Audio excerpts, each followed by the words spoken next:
మీరు చూస్తే రైతన్నలకి అన్నదాత సుఖీభవ 20,000 ఇస్తాము అన్నారు. వాళ్ళకి అలాగే చంద్రబాబు నాయుడు కరువు కవల పిల్లలు అంటారు. ఆయన రాగానే ఎలా కరువు వచ్చి అందరూ అల్లాడిపోతున్నారో మనం చూస్తున్నాం. గిట్టుబాటు ధర లేదు, అలాగే పెట్టుబడి సహాయం లేకపోతే ఆ రైతులు ఏమవ్వాలి?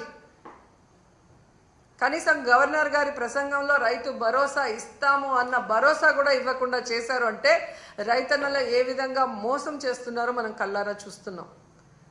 ముఖ్యంగా విద్యార్థులు, ఈరోజు విద్యార్థులు అమ్మఒడి లేకుండా ఇబ్బంది పడుతుంటే చదువుకున్న పిల్లలకి ఉద్యోగాలు ఇస్తాం లేదా నిరుద్యోగ భృతి 3,000 ఇస్తామని చెప్పి మోసం చేసి అధికారంలోకి వచ్చాక ఈరోజు మీరు చూస్తే ఏ విధంగా వాళ్ళందరికీ కాంట్రాక్ట్ ఉద్యోగాలు కానీ అలాగే అవుట్సోర్సింగ్ ఉద్యోగాల్ని ఎలా తీసేస్తున్నారో, ఉన్న వాళ్ళని వాలంటీర్స్ని ఎలా తీసేశారో మనం చూస్తున్నాం.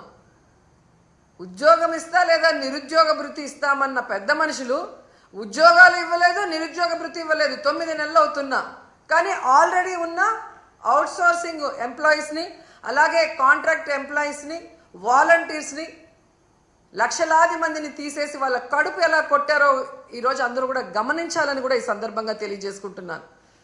ముఖ్యంగా ఉద్యోగస్తులు చంద్రబాబు నాయుడు వస్తే ఏదో చేసేస్తాడు అని దేవుడు లాంటి జగనన్నని ఈరోజు ఓడించడానికి కంకణం కట్టుకున్నారే. మరి 9 నెలలు అవుతుంది, ఈరోజు మీకు డిఏ లేదు, ఐఆర్ లేదు, కనీసం పిఆర్సీ కూడా లేదు. చంద్రబాబు నాయుడు అబద్ధాలు చెబితే చాలా కమ్మగా ఉంటాయి, నమ్మి ఓటేశారు. పోనీ మొదటిసారి ముఖ్యమంత్రి కాదు కదా చంద్రబాబు నాయుడు.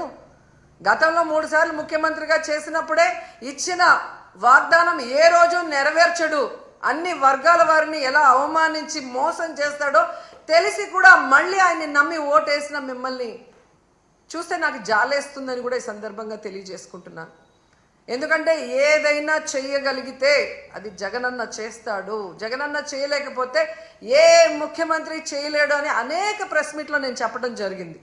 ఎందుకంటే జగనన్న మనసున్న నాయకుడు, ప్రతి మనిషికి మంచి జరుగుతుంది అంటే ఎంత దూరమైనా చేయటానికి ముందుకు వెళ్ళే వ్యక్తి. మరి ఇన్ని వెల్ఫేర్స్, ఇన్ని డెవలప్మెంట్స్, ఇన్ని ఉద్యోగస్తులకి రెగ్యులరైజ్ చేసిన వాళ్ళు ఏదైనా 1-2 చేయలేకపోతే అది ఎందుకు చేయలేదని ఆలోచించి మళ్ళీ ముఖ్యమంత్రి అయిన తర్వాతైనా మాకు చెయ్యండి అని చెప్పి రిక్వెస్ట్ చేసుంటే ఈరోజు ప్రజలు బాగుంటారు, మీరు బాగుంటారు, ఈ రాష్ట్రం కూడా అభివృద్ధి వైపుకు పరుగులు తీసుంటుంది. కానీ ఈరోజు ప్రజలు నాశనం అయిపోతున్నారు, రాష్ట్రం నష్టపోతుంది, ఉద్యోగస్తులు నష్టపోతున్నారు. ఈ విషయం ఇప్పటికైనా గమనించాలని ప్రతి ఒక్కరిని కూడా కోరుకుంటున్నాను. అండ్ ఈరోజు ప్రతి ఒక్కరూ మాట్లాడుతున్నారు తెలుగుదేశంలోనూ, ముఖ్యంగా పవన్ కళ్యాణ్ గారు, మేధావి గారు మాట్లాడుతుంటారు, సనాతన యోధుడు. జగనన్న ఈరోజు ప్రజా సమస్యల్ని మాట్లాడటం కోసమే అసెంబ్లీలో ప్రతిపక్ష హోదాను అడుగుతున్నారు.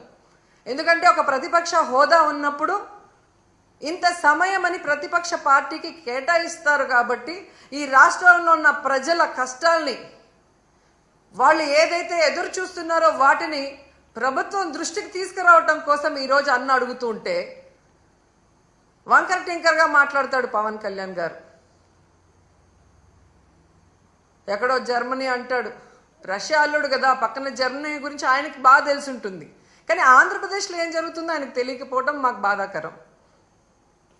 నేను హైయెస్ట్ సీట్స్ గెలుచుకున్నాను కాబట్టి అసలు ప్రతిపక్ష హోదా నాకుండాలి అన్నాడు. సంతోషం, నువ్వు ప్రతిపక్ష నాయకుడిగా ఉండి చంద్రబాబు నాయుడు చేసే తప్పుల్ని నిలదీస్తాను, ప్రజల పక్షాన ఉండి పోరాటం చేస్తాను అంటే వెంటనే మీ డిప్యూటీ సీఎం పోస్టుకి రాజీనామా చేసి ప్రతిపక్ష హోదా తీసుకొని ఎదురుగా కూర్చొని ఆయన చేసే తప్పుల్ని ఎత్తి చూపించండి.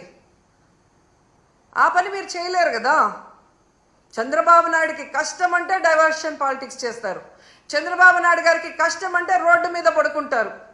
కానీ ఈ రాష్ట్రంలో ఆడపిల్లలు రేప్ అవుతున్నా, మర్డర్ అవుతున్నా, విద్యార్థులు రోడ్ల మీదకి వచ్చి చెప్పులతో కొట్టుకుంటున్నా వాళ్ళకి జరిగిన అన్యాయానికి మీరు హాస్పిటల్ బెడ్ మీద పడుకొని ఏమీ విన్నట్టు ఉంటారు. ఎన్నికల ముందు మీ స్పీచ్లో ఆవేశంగా మీరు చెప్తుంటే నిజమని నమ్మిన వాళ్ళు ఈరోజు వాళ్ళ చెప్పులతో వాళ్ళు కొట్టుకుంటుంటే అయినా మీకు అర్థమవుతుందంటే అది కూడా అర్థం కాకుండా మళ్ళీ జగనన్నను బ్లేమ్ చేస్తున్నారు. మీకు నిద్రపోయినా మెలుకున్నా అసెంబ్లీకి వచ్చినా బయటికి వెళ్ళినా ఎప్పుడు జగన్